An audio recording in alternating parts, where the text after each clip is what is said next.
Hey guys, just doing a little update video. Got my Infiniti G35 here.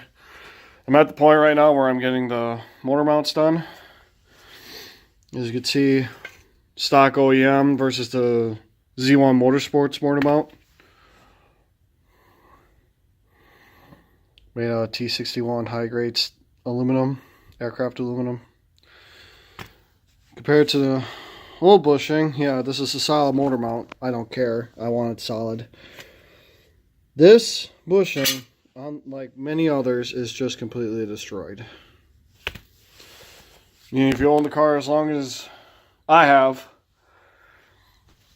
and you know no motor mounts were done, you might as well just replace them because they're typically 10 times out of 10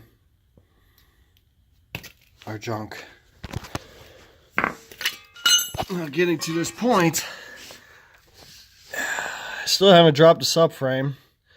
Yes, there is a 2x4 underneath my oil pan. No, it's not going to hurt the oil pan.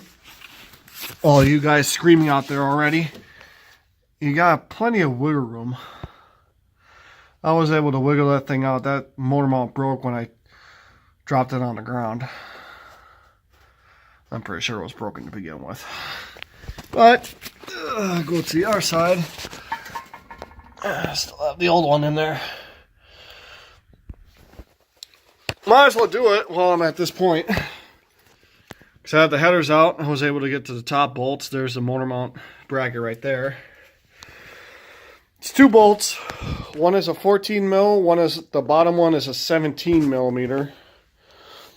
Be better off just using an impact on the bottom ones. Don't even waste your time. Yeah, moving along. More to come. Alright, we're back.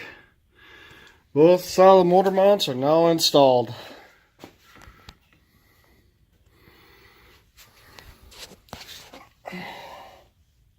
Look at that pretty little thing. No, it's a subframe. It's still there. It helps to have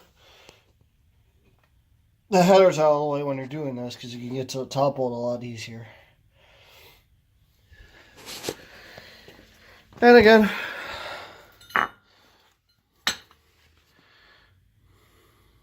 shot. Don't care. Alright, next stage. I'll finally get the headers on. This should be fun. Got them sitting right in my saddlebag. I won't lose them. Alright, here we go.